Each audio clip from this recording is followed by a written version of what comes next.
Hey, what's up, team? So this is yet another episode. We get Ray back. We've got a brand new setting. So if you don't watch the video usually, just take a look and see what you think. Let us know your thoughts. It's cool for us. We worked really hard on it. And today's episode is really interesting. So I call it Ray's Revelation with a bit of coaching from myself. And obviously it's really good for self-reflection. So take a listen and see if the revelation I'm talking about here is as obvious to you as it was to me, because I was listening back to this and reading the transcript, and I was like, it's really good to reflect on how that conversation between me and Ray actually plays out in so many different people's lives. So I hope you get as much out of this as we ended up doing. It's a lot of natural conversation, just back and forth, and we also talk about some challenges. Cheers. Right. Welcome back to the Identity Human podcast with your hosts, Ray and Don. Yeah, I'm excited to be in our new let's talk about it. So Ray was like, what's the topic tonight? And I was like, well, it's pretty obvious what the topic is tonight. Oh, and look, how's this for like on point, high production value? I thought it was just in case like my brain couldn't quite piece it together. I use sticky stuff to keep this camera up. Okay. Talk to me about the studio. I mean, okay, so if you guys are listening, you're not watching, behind us is now these black soundproofed tiles. Half of them come from Temu. Unfortunately, sorry, I did go down that route. I got suckered in. And then the other half come from reputable sources. And our camera just fell. Don't worry about it. Don't just leave it. No, I want to get it. There we go. We've got a whole cool setup going on here. So I know at the beginning of this whole thing, I said this will be the world's most popular unproduced podcast, but I'm sure it's going to be the world's most popular badly produced podcast with cameras falling and Ray's going out of shot and making me do this all on my own. No, but in all seriousness, so we did spend, so it was a Saturday. Yes, it was this weekend. So it was Saturday. Yes. It was like one of those moments where you just go with the flow.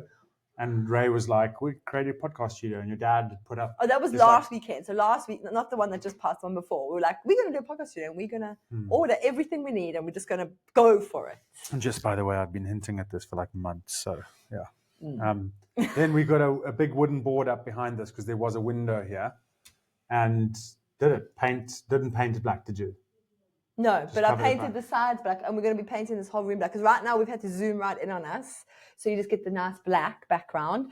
But once we've painted more of the room black, we'll be able to get more of like a perspective and angle on this. I believe what we're doing right now is breaking the fourth wall. So like if you're tuning in and you're expecting to just watch two people talking, like we want to involve you. That's the whole point of the journey. So we've got this light. I'm not really sure if it's going to work. We've got a light down there, which is really cool. And we've got some lighting behind there. Once that's all painted, we'll be able to get some better shots. And this will become like the recording studio, not just for the podcast, but say for videos and everything. I think it'd be useful. Or for when we run the challenge, if you want to be like high energy, you could stand up and deliver the challenge. Yes, that means I've got to get a better setup there then. Yeah. Yes, it's all on the way. There's lots of exciting things happening. But let's talk, I mean, there are lots of exciting things happening. I'm really determined to make sure that we're doing like Identity Human is like a main focus. We've got a couple of iterations. We've got some really cool legends that are in the community already. So a shout out to all of you that do listen. But what's next? What are the challenges that we're facing now? Business-wise, personal-wise. Which one comes up? That's the most important one. Which one comes up? My brain, it's not about which one comes up. My brain's like the business identity human space and what our current challenges are. Okay, go for it. By the way, just general life challenges. I've had a few people that I talk about you to them. They just go, Ray is unreal with how she goes about things. So I just wanted to compliment you in front of everyone too. Oh, thank you.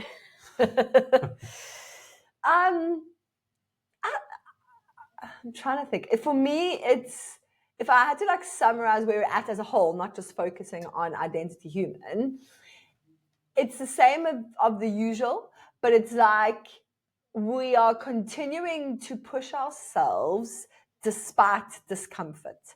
And I suppose that would be the theme, like pushing despite discomfort, despite fear. And it's funny how fear shows up in all these unusual ways. And we have other friends who are starting businesses and watching them and being like, trying to point out to them that maybe fear is holding them back because fear shows up in unusual ways. I've been trying to start up a YouTube channel for my accounting stuff, How's and that going? boy, has fear shown up.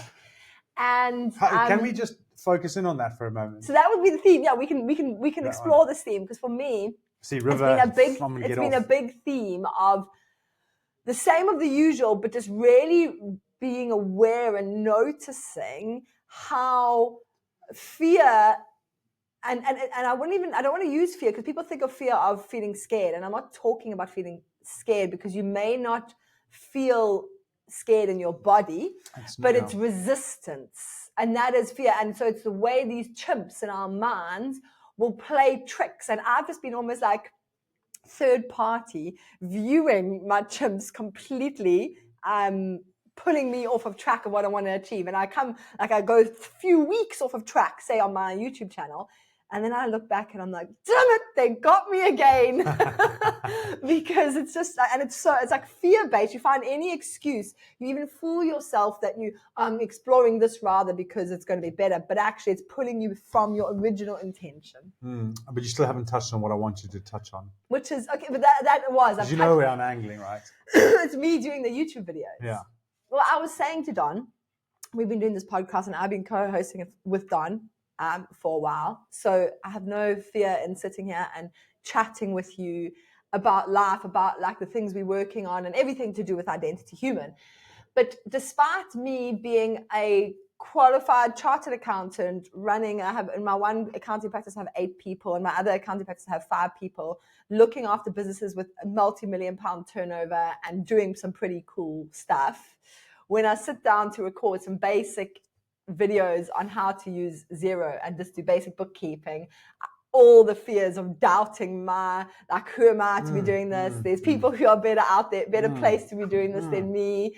Watching the top performing videos in that category and being like, there's just no point in even starting, because I'm not going to be able to do it as well. And this is what I was alluding to leading up to, is like the fear and then you start to think, well, maybe I'm not giving enough value. So you start to fool yourself into thinking you have to just throw the kitchen sink at it, when actually you just need to pull yourself back to basics. That's like one of my experiences. But it's funny, all these routes that my chimps have taken me down, anything to stop me committing to this promise I've made to myself of putting 100 videos out there. And it's extremely difficult. Comparison is the thief of joy, as they say. But you still haven't touched on what I want you to touch on, which makes it entertaining. Oh, have I not touched on that? No, because I think that was very good, actually. It was very smart. But there was a certain reflection that was very smart, what you said. It was like a really well summed up. And I think everyone's going to relate to what you said. But there was a certain reflection that you had when you were delaying your YouTube videos in comparison to a certain dear loved one. Oh, to you? Yes. No, but it was funny because at the time, so when we started Identity Human, I was reflecting on this about a year ago. We were doing it for about a year. And then when we came to do our first launch and said, right, let's actually put a program out there, I would be like, okay, Don, I need this video, this video, this video. And you would just be like, I'm like, no excuses. Just give me the videos. Just deliver the content. And it wasn't even that. Put a program together. I don't want to hear it. Why is it so hard? Why is this taking you so long to do? Just make the videos. And I was trying to explain and you were like, no, but I feel ridiculous. Like almost, just go for it. Not like as an outsider looking in, but as the non-expert. Like, I'm not the one delivering the content of the course. I can look at it and be like, it just needs to include these very distinct things. But I think the closer you get to the subject as the expert, we have this really cool visual we've now created of these triangles. So if you're not watching the video and you're listening, picture at the base a normal triangle with the fat bottom along the base, pointing upwards like a pyramid. Don't picture a fat bottom. What she means is a good foundation. Picture a pyramid drawn in 2D, and on top of it, an upside down pyramid where the 2 points are touching each other. Now, Don, and I mean, I think it applies to anyone with an area of expertise, but also it applies to Don and my personalities, funnily enough. Whereas I am very much like the bottom pyramid, where I will take a whole body of just generating data. I'll take a whole body of information and be able to fine tune it to a point or an action that needs to happen. Don's really good at taking one point and just expanding it. And I'm like, wow, how are you impressively so exploring this topic in such depth and breadth? And so as a general like way for your brain, you are like expand on topics, whereas I like that bring them inwards. But then I think if you then look at when people have an area that they are the subject expert in, I think what we do is we always end up being that top upside down pyramid where we can see everything and that needs to be covered. So we just kind of expand outwards and we're like, it should have this and this and this. But you forget that when people are starting out, they need you to start at that point. They need you to start with the basics and not try and pull in absolutely everything you know. And I think it's driven by fear. It's driven by if you don't show them everything you know, if you don't show them all the potential, that you're doing them a disservice or that you are not going to be seen as valuable enough. But you have to realize that it's sometimes starting at that simplistic, basic level and demonstrating to them that you can teach them their foundational knowledge that it actually has more value for them at the end of the day. And I'm saying this is very easy to talk about, but when you come to actually deliver that content in whatever form it may be, so we obviously do videos and courses and training, you might just have it in your workplace or in some other context. It sounds so simple what I'm saying, but boy, do I don't like the chimps come at you and just be like, well, who's going to find this valuable? And I think that's a good reminder, because I was thinking like one thing that's really helping me is those two analogies of like, if you had the cure for cancer, would you stop when someone didn't believe you? You wouldn't. Or the other way analogy you have is like if you were walking around with a gold bar. You've just stolen my second analogy. Sorry. We obviously talk a lot. Carry on though. You're on the right so one. your cancer one is great. And then the other one Don always reflects on is like the gold bar. Imagine you walking around with a gold bar worth £10,000, $10,000. And you are literally offering it to people and they're saying no. Would you be embarrassed because they said no? Would you laugh at them? Or you would laugh. You would laugh because you know that you have this incredible value. And it's about having that self-belief in what you're delivering. Well, I think it's one step first before that is like, it's not even in what you're delivering, it's in yourself. And I think that's where we miss is like, I think if you had that, if you knew that like, it's not necessarily your YouTube video, it's you, that you knew people coming for you, you'd value that. And like, you would just put yourself out there no matter what. But I think that like the YouTube video or Identity Human is like, there's one step before that we always miss. So we try and build up all this confidence around that next step. And what we don't realize the whole time is that what we need to focus on is the gold bar that you are. So it's the same with fear-based. Is like, because we've identified that it's fear. It's because the fear is that even if what you've got there is good, what are they going to find out about you? And then they're going to get an insight into you. So then you're like, okay, well, maybe we'll delay it and maybe we're not going to see it because I'm not good enough and they need to go that way. But if you believed everything about yourself and you had that gold, how much more confident would you be to go into anywhere and go like, well, this is my value. Do you like it? Yes or no? No. Okay, cool. I'm going to go somewhere else. But we're too far off and we'll go, this is my value. Do you like it? And they go, no, oh no. I'm going to go and become copper maybe, and you're like copper. But there's two observations. That firstly, I feel that believing that you're the gold bar with value, that takes a lot of work and ongoing. Like I don't even believe that about myself, and I feel like we've been working on ourselves for years. And I'm like, I always feel that when I put something forward, it's the thing I'm putting forward. I don't see the value in myself per se. Yeah. And then there's also my second thought that layers onto that is there's this barrier that if you get to the point that you do actually genuinely believe you're valuable, does it not become the point where your ego is too big and you're like, well, I've got value no matter what? How do you stop that? But why would you attribute confidence to ego? I don't know. Just my mind, if someone thinks they're so valuable no matter what, you're kind of like, well, you're not valuable anything you do. So then I think that there's two separate ones. If someone says I'm valuable no matter what, and there's an overconfidence and actually they're way out of their depth, that's ego. Whereas the other one is, think about your strongest mentors that you listen to. Like they will still have, I know that I've got value. They're not arrogant about it. They're just confident. And confidence isn't ego. And I also think ego is a neutral, like we have to have it. Yeah. What was your first point that you said? That it's something like it's I totally get the principle of what you're saying, that you must see value in the thing you're delivering, but actually there's a step before that and realizing that there's value in you. Yes. I get it. I'm like, yes, agreed. But I feel like even after years of working on my self-identity, it's not something that sits there for me. So I've got a question for you. How many years have you been working on yourself? 2 or 3 years. How many years have you been alive? I know.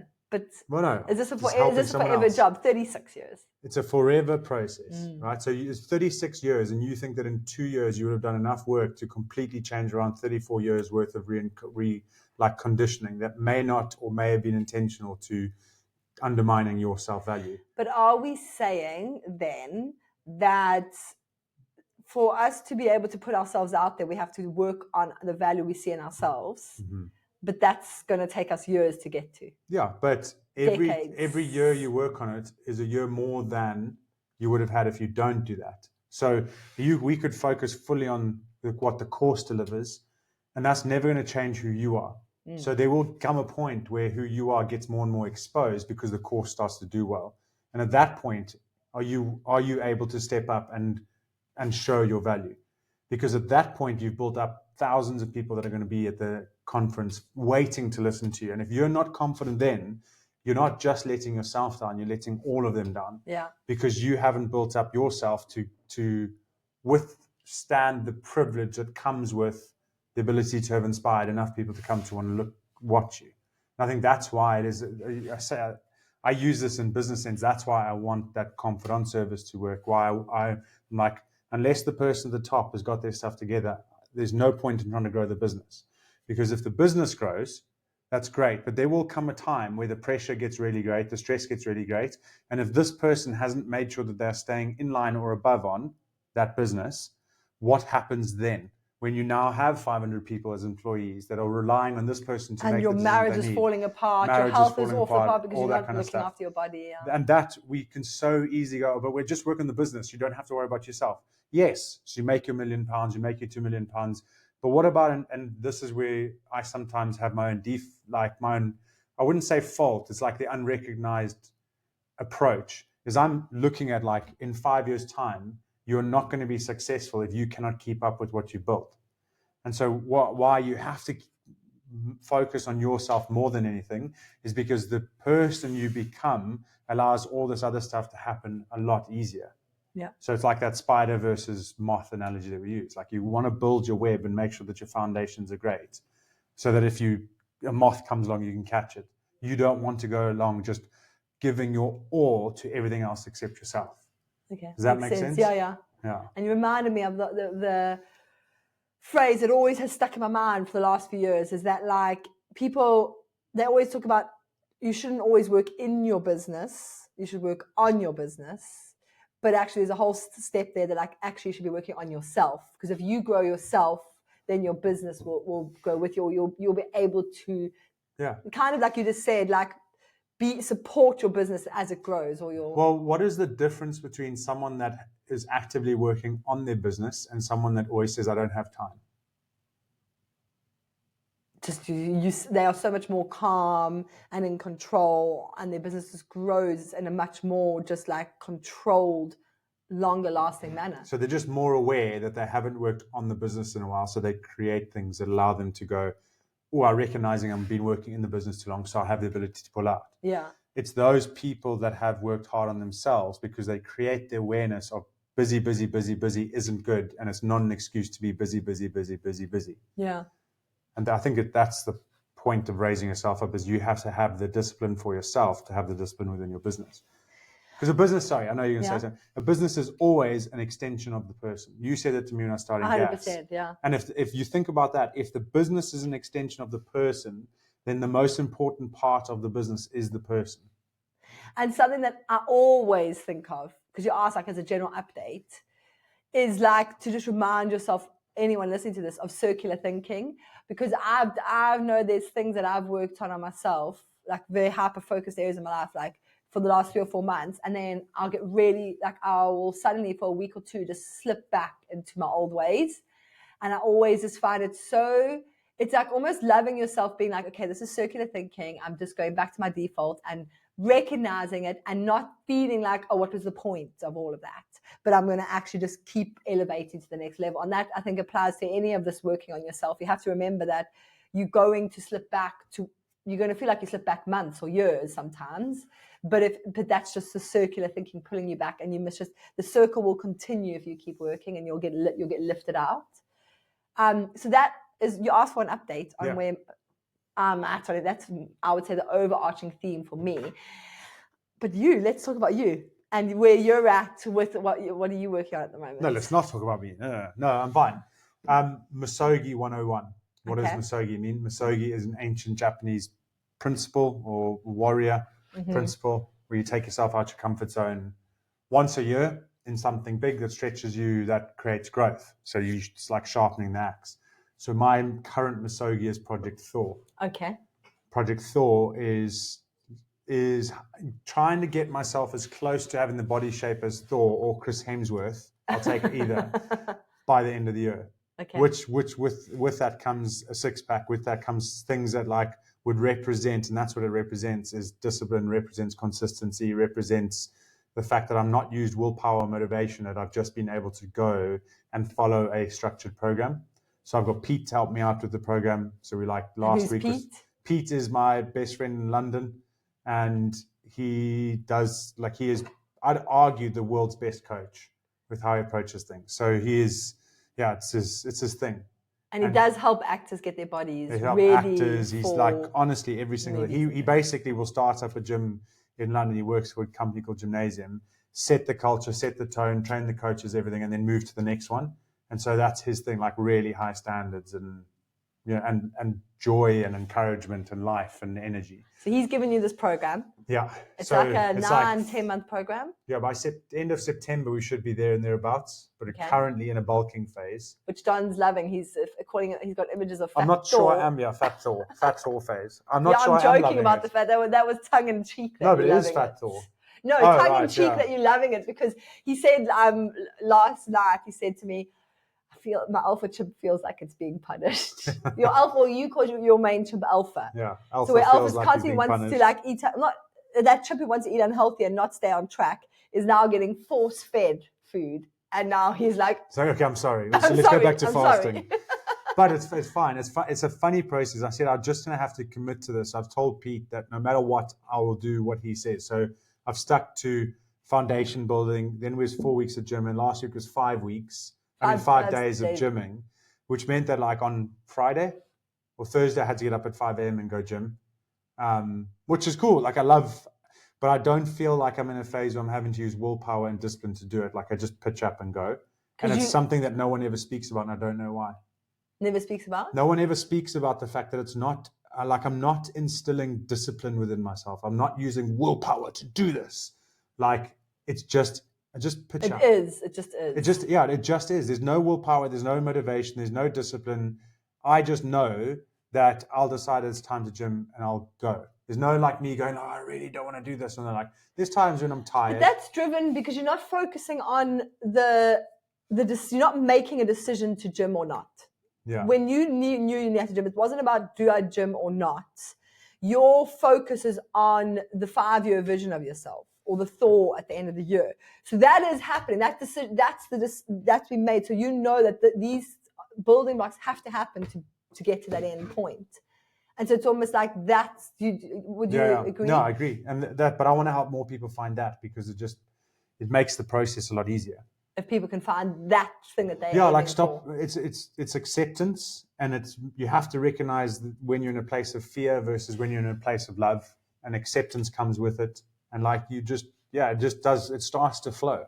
And that's where I'm at. And I think I'm really enjoying that process. Like I'm enjoying eating. I'm enjoying the food that you're making too. Like you've fully committed to it too, which is great, because it does help. Like I always say, you've got to, when you're doing a challenge or something for yourself, you've got to make sure that the people around you buy in. Because if you were saying, oh, there's no time to gym, it would make it really hard to keep this up. Yeah, because at the same time of Don realizing that he was entering a bulking phase per Pete's program, he committed to doing 30 days of no gluten, no dairy for me. So he starts in the first few days of his phase. Accountable to his, He starts sending me pictures of these protein bars that he wants to eat. And he's like, does this have gluten? And listed in bold, the first ingredient is wheat. I'm like, yes, wheat is gluten. So I was like, don't worry, I'll help you. I will make homemade protein bars and homemade. I've been baking about 8 recipes a week to fill up your quotas on 4,000 calories a day. Yeah, I've started to try and do calorie counting, but it's really hard because you've got to essentially, if you want to be precise, you've got to weigh everything, you've got to pre-prep it, and we've tried, but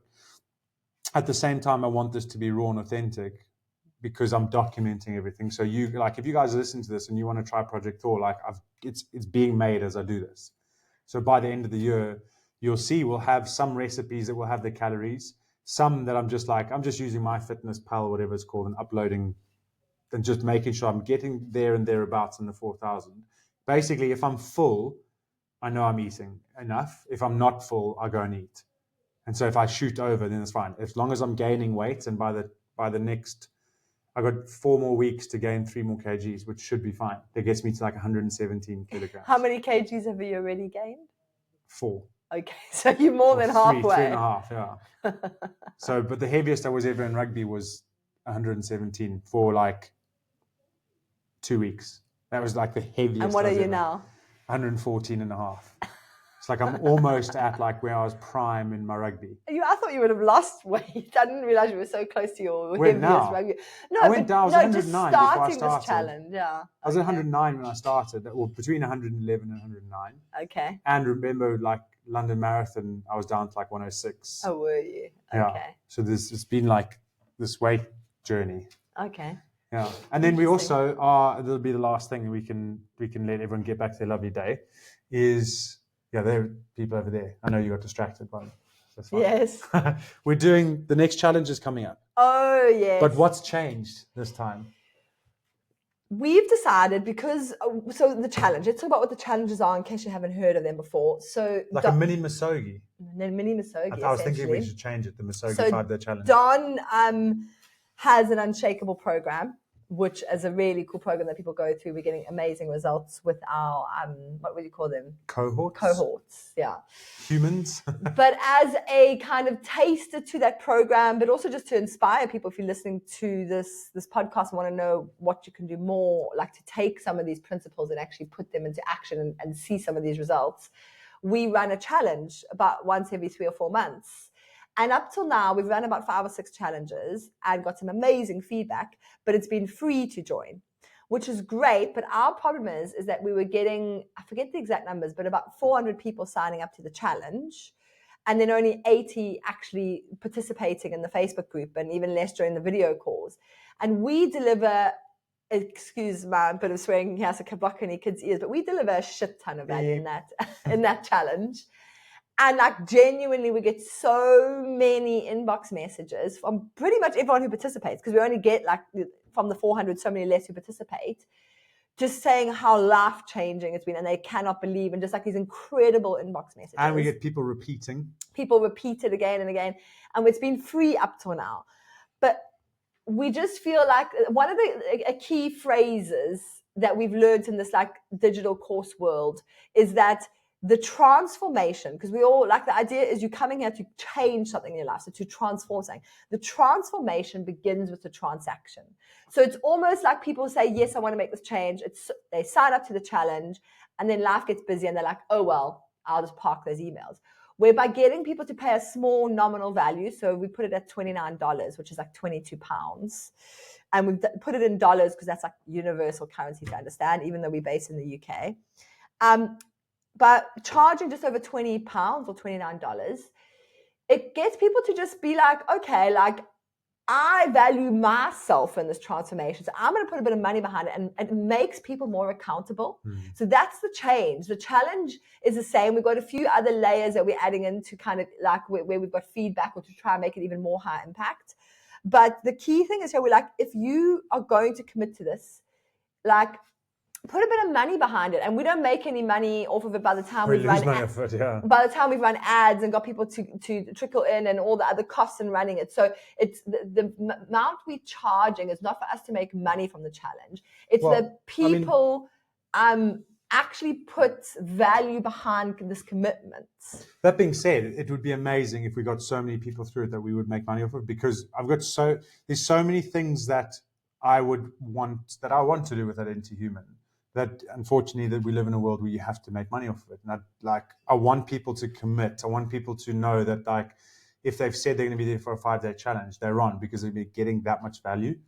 And yeah, if there becomes a big challenge community, I've got like 10 challenges waiting they're literally in the draft mode on Identity Humans Amazing. platform, because First I'm hearing of this. yeah, well, this is what happens when my brain gets time to think. When your brain goes like parenting expanding challenges, triangle. business challenges, like personal growth challenges. There's there, and I'm just like, but those will come, Mm-hmm. and those will get tested. So I want to like fully indulge in Identity Human and put those things out. But it starts with this. So we've already got someone on board. We've got someone that's bought. We've only put the ads out yesterday, which is it's positive. Yes. And I'm really excited to see where it goes, because at the end of the day, we put in so much energy to it. But I look like those 5 days, it's almost like a sprint, isn't it? It is. It's really fun though, but it's intense. I got we do like Zoom into Facebook Live, so that if you don't have Facebook, we've got you covered. And I've got 3 screens at my computer, and so I've got like some of the stuff I'm presenting on the right screen, the video with the chat on the mid screen, the Zoom on the left screen with another one that splits into this one. So I've got to do like 4 different things. And it's like, caveat where Don says it's intense. If it's not intense for you, it's intense because Don and I put so much energy into it to give you that energy. So people talk about this like incredible energy they feel from this experience. And so we are, and especially Don is giving of himself so that you can basically soak up and experience like if you want like an accelerator in your life to like bump you forward because you feel stuck, then this challenge is for you. Your commitment when you join is watching like a 40 minutes, so less than an hour live. Like 30, more like it. 40, so like a 30 to 40 minute live for 5 days in a row. So you're literally looking at like 2.5, 3 hours of videos across the 5 days max. And then doing there's about a 10-minute piece of homework each day. And that's the only commitment. But the transformation that people experience from this, like we've been shocked at the messages we get from people, like at how much it's... shocked. I've been shocked. Like the fact that people take their time. The fact that 5 days... Camera fell again. I know, that was the noise. The fact that 5 days can make such a difference to people's lives. Yeah. And that's where I suppose what I do want to say is, why do we put so much effort and time into it? And I think it comes down to the fact that I'm doing quite a big behavioral initiative in business. Mm-hmm. And I see it in friends and business. Like I interact with so many different people and everyone's kind of got these same issues. And I'm just like, on the other side of it, I'm like, I know how to help you. I know how to help you because I know that person is recently married, they have kids, or they're like a really good human being that has just got themselves into a situation where they just like feel like everything's is out to get them. Yes. And it's not. And it's like the answer is right there. And I would love to have everyone that I interact with, plus more, plus referrals, plus friends, just streaming everyone into this 5-day challenge, because it's not necessarily just about that transaction. It's about who else gets that supply chain of that transaction is something that I focus on all the time. Like, who is that husband going home to? Who's that wife going home to interact with?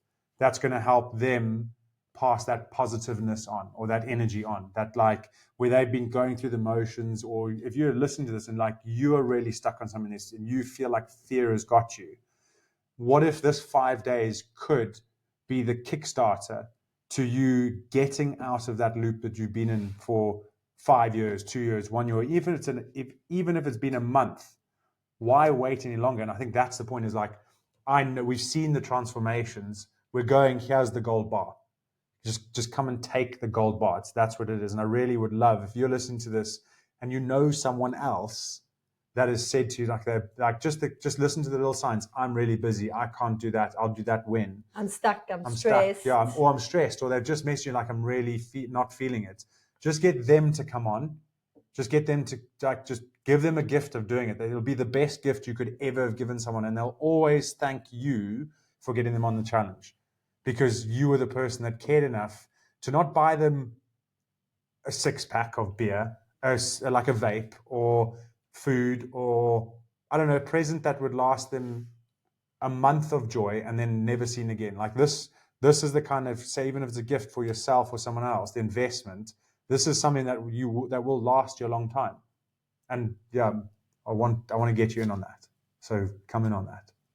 Awesome. Yeah. So a 5-day challenge. It starts on the 21st of March. I think it's Friday, the 21st of March. Yeah. First live will be on the Thursday night, though. The 20th of March, yes. And so you have until then to sign up. If you go to identityhuman.com, that's where you can find all the details. Even if you just want to have a quick browse and squiz and see what it's about, have a look. And we hopefully will see you on the inside of the challenge. We will see you there. Ray, thank you so much for being here. I really appreciate it. Nice to have you back. Was you taken by surprise? I've had to do 2 guest recordings and you haven't been there by my side. Oh, I'm sorry. Thank okay. you. Thank you that I couldn't be there. That's fine. But thank you for this. I know this is what I've been working on. Oh, and by the way, one of the kids decided to be funny too. Has taken like a bite or a chunk out of it already. I think it's a pinch. You can see where their thumb would have fitted, and another one. So the kids are already leaving their little fairy dust in our studio. We wouldn't have it any other way. Okay, well, thank you very much. Any closing remarks? No, nothing. Okay. I enjoyed Great today. update. So remember, I'll work on me for you if you work on you for me. And I got the shirt on Ubuntu. We are who we are through others. Have a great day.